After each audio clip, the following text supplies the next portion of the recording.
Lorsqu'on évoque l'histoire de Kenji Girac, impossible de ne pas évoquer la relation qu'il entretient avec son collègue Kinvi. Dans l'industrie musicale, la concurrence et la comparaison existent toujours, mais la particularité de la relation entre Kenji et Kinvi est son manque de filtre et d'entraide. Kinvi, célèbre chanteur français, n'a pas hésité à afficher son soutien à Kenji Girac. Cela se reflète dans les compliments et les évaluations positives du talent de Kenji.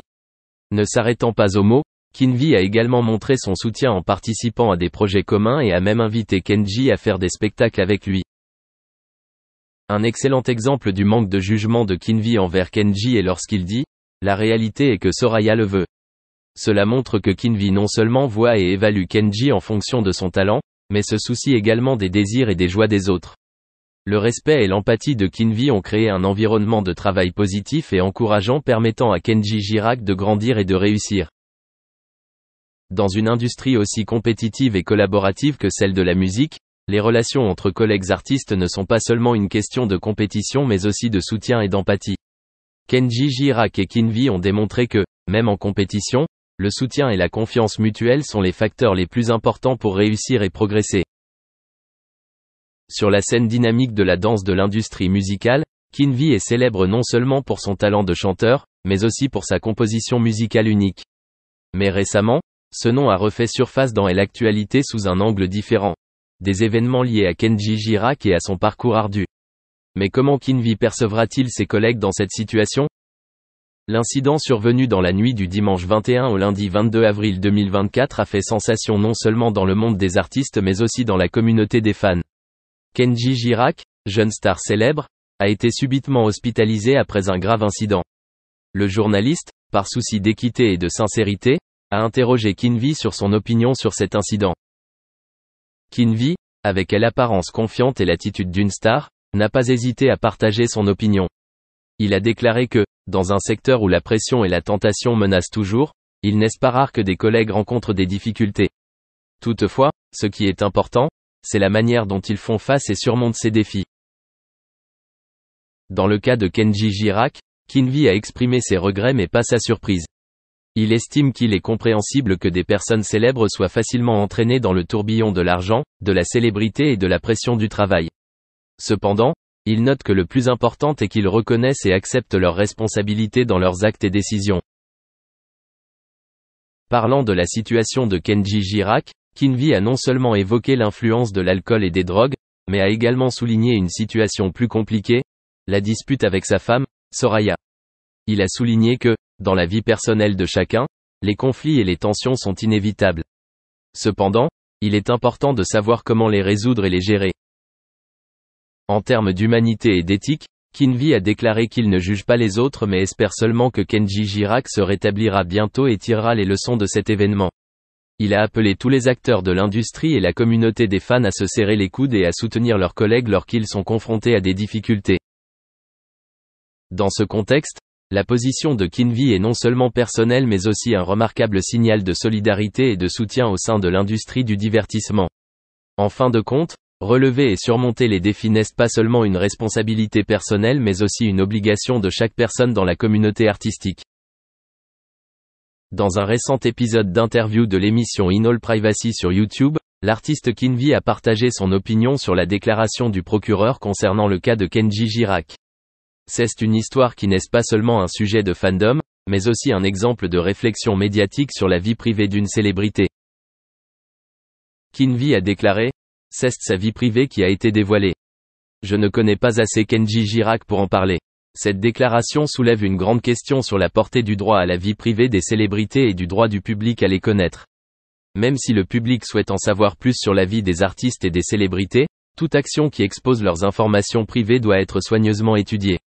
La personne qui a traduit le titre de cet épisode d'interview a également partagé son opinion personnelle en déclarant « Mais s'il est vraiment alcoolique et cocaïnomane, je ne suis pas sûr que l'exposer au public puisse l'aider beaucoup. » Voici un aperçu de la question de savoir si la révélation des informations personnelles d'une personne peut réellement lui être bénéfique. Dans certains cas, la divulgation d'informations sensibles telles que des problèmes de drogue et d'alcool peut causer davantage de tort à l'individu, voire entraver son rétablissement et sa croissance. De plus, Kinvi a également partagé nous ne sommes pas dépendants de l'alcool ou des drogues grâce à une bonne psychologie. Cela met en lumière un aspect important de la vie des artistes et des célébrités, une vie qui n'est pas toujours une question d'alcool, de grandes fêtes ou de glamour. Les artistes peuvent également avoir de bons intérêts politiques, sociaux et psychologiques. Partager des messages positifs et donner l'exemple aux fans peut être une partie importante de leur mission personnelle. Dans l'ensemble, cette interview soulève de nombreuses questions et réflexions sur les points de vue sur la vie privée, le rôle des médias et la responsabilité du public dans la vie personnelle des artistes et des personnes célèbres. Cela souligne également la nécessité d'évaluer minutieusement avant de divulguer des informations sensibles et de respecter la vie privée de chaque personne, qu'elle soit célèbre. Sur leur art n'a fait que leur permettre de s'améliorer. À sa sortie, l'album Brotherhood s'est vendu à environ 3 millions d'exemplaires dans le monde. Leur premier single Anything a été un succès mondial. Leurs chansons sont particulièrement populaires en Europe, en particulier les singles comme 24/7, Tease Me et Gotta Be You. Lors de la sortie de leur album, la carrière de Michael Jackson est à son apogée, et il semble évident pour tous qu'une collaboration entre les garçons et lui peut lancer leur carrière. De cette idée naît le single Why, un duo entre le groupe et le king de la pop. C'est un carton et la chanson est un succès. Cela dit, une des questions récurrentes à l'époque est de savoir pourquoi seulement Michael et non pas l'autre star de la famille, Janet.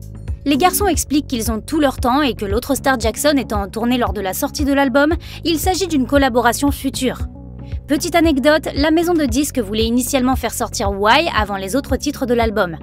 Les principaux intéressés, donc les 3T et Michael Jackson, ont refusé, simplement par peur que le public ne fasse un amalgame entre la star et les trois jeunes. En 1996, les 3T est devenu le deuxième groupe le plus vendu en Europe. Ils réussissent l'exploit de détrôner les Boyz II Men. Peu de temps après la sortie de l'album, ils obtiennent une énorme reconnaissance du public, en particulier en France et au Royaume-Uni. Mais les trois jeunes gens ne s'arrêtent pas là et commencent à collaborer sur l'écriture de nombreuses chansons, notamment des musiques de films telles que The Jacksons, An American Dream, Free Willy 2, The Adventure Home, Men in Black et Trippin'. Parallèlement, leur tournée européenne est un énorme succès, prouvant ainsi l'immense potentiel de ces trois garçons. Après Brotherhood, les 3T ont déjà une vingtaine de titres pour leur prochain album.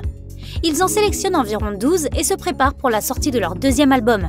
Cependant, des désaccords entre Michael Jackson, leur mentor, et Sony jettent le projet aux oubliettes. Les fans appelleront ce projet The Lost Album. Deuxième album. Après avoir livré un premier album dont le succès est en demi-teinte, puisqu'il fut surtout un événement en Europe, 3T disparaît donc du devant de la scène. Ils réalisent donc leur tournée réussie en Europe, puis décident d'écrire et de produire pour d'autres artistes. TG et Terry2 écrivent et produisent même des chansons pour Janet Jackson. Cela dit, les garçons continuent de devoir répondre encore et toujours à la même question. Où en seraient-ils sans leur nom de famille ? Ils répondront donc à cette interrogation sans langue de bois. Pour eux, il est évident que leur célèbre nom de famille et leur relation avec Michael Jackson leur ont donné un coup de pouce énorme pour gagner en crédibilité auprès des gens du métier et du public. Mais les collaborations qui ont suivi sont bien dues à leur talent et à leur talent uniquement. Ils rappellent aussi que souvent, être le fils d'eux peut être tout autant un atout qu'un frein. Les gens pensent que tout se passe par piston. Durant leur retraite de la scène, ils vont collaborer avec des grands noms du showbiz, dont Bruno Mars et Lindsay Lohan. Au début des années 2000, ils étaient également régulièrement en tournée dans certaines parties de l'Europe, comme les Pays-Bas, la France et la Belgique. En 2003, ils signent avec le label français TF1 Énergie. Leur accord avec le label français n'aboutit pas, et en 2004, ils décident d'opter pour un label néerlandais appelé Digidance. Le 23 mars 2004, ils sortent enfin leur deuxième album tant attendu, Identity. 2 singles de leur album sortent, Sex Appeal et Stuck on You. Stuck on You était une reprise de la chanson de Lionel Richie. Lors de sa sortie, aucun des singles n'était disponible en dehors de l'Europe, mais en 2008, 3T les rendent visibles sur iTunes et Amazon. 3T après le deuxième album. En 2007, les frères apparaissent dans l'émission This is David Jest. L'épisode de l'émission est consacré à la vie familiale des frères. Les caméras font le tour de leur maison en Californie, ce qui est pour les fans une grande première. En effet, la famille Jackson est connue pour être secrète sur sa vie privée. En 2008, la famille Jackson participe à un projet de télé-réalité sur Channel 4. Ils restent dans une maison de vacances en location pendant 6 semaines et pour les besoins du tournage. Cette fois, même Tito les rejoint, mais pas Terry2. Le point culminant du documentaire est qu'ils assistent à un événement de fans organisé en l'honneur de Michael Jackson. La discussion qui suit avec leur oncle fera le buzz. Les frères participent à une autre émission de télé-réalité intitulée The Jackson, A Family Dynasty. Le thème principal de l'émission était pour Tito de convaincre les garçons de relancer leur carrière. 3T après la mort de Michael. Le 30 juin 2009, le monde a appris la triste nouvelle de la mort de Michael Jackson. La nouvelle a été tout aussi choquante pour la famille Jackson, sinon plus. Michael Jackson était pour les 3 garçons plus que leur célèbre oncle. Il était un guide, un mentor, un idéal. C'est lui qui leur a offert leur première grande chance. Les garçons se sont ensuite réunis en 2010 lors de la 52e cérémonie des Grammy Awards pour montrer leur soutien à leurs cousins. Prince Michael Jr., Paris Michael et Catherine Jackson étaient aussi présents à la cérémonie de remise des prix pour accepter le Lifetime Achievement Award au nom de leur père. La même année, les 3T chantent We Are the World ensemble au profit de l'appel d'Haïti.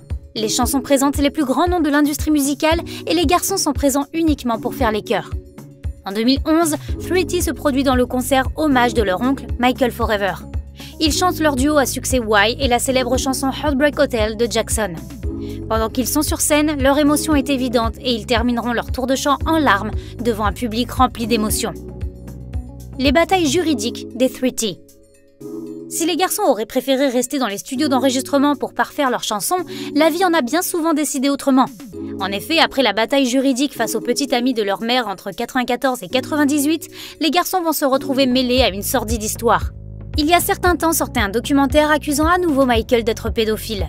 Si les faits avancés dans ce reportage n'ont pas toujours été bien renseignés et si plusieurs témoins se sont rétractés par la suite assurant que leurs allégations dans ce programme n'étaient que pure invention, il n'en reste pas moins que les 3T vont énormément souffrir non seulement de voir le nom des Jackson impliqués dans ce scandale, mais surtout de se voir personnellement accusés dans l'affaire. Leurs photos étaient, d'après les dires, utilisées pour attirer les jeunes gens dans le domaine de la star. Naturellement, les 3T sont furieux et décident de porter plainte. Peu d'informations vont fuiter sur le procès et la suite de l'affaire. Mais après des années passées devant les tribunaux, Michael Jackson a finalement été acquitté de cette accusation en 2005. Alors, qu'avez-vous pensé de l'histoire des 3T? Connaissiez-vous leur parcours? Faisiez-vous partie de leurs fans? Si vous avez aimé cette vidéo, abonnez-vous à notre chaîne. N'oubliez pas non plus de regarder d'autres vidéos sur cette chaîne qui explorent d'autres sujets comme celui-ci.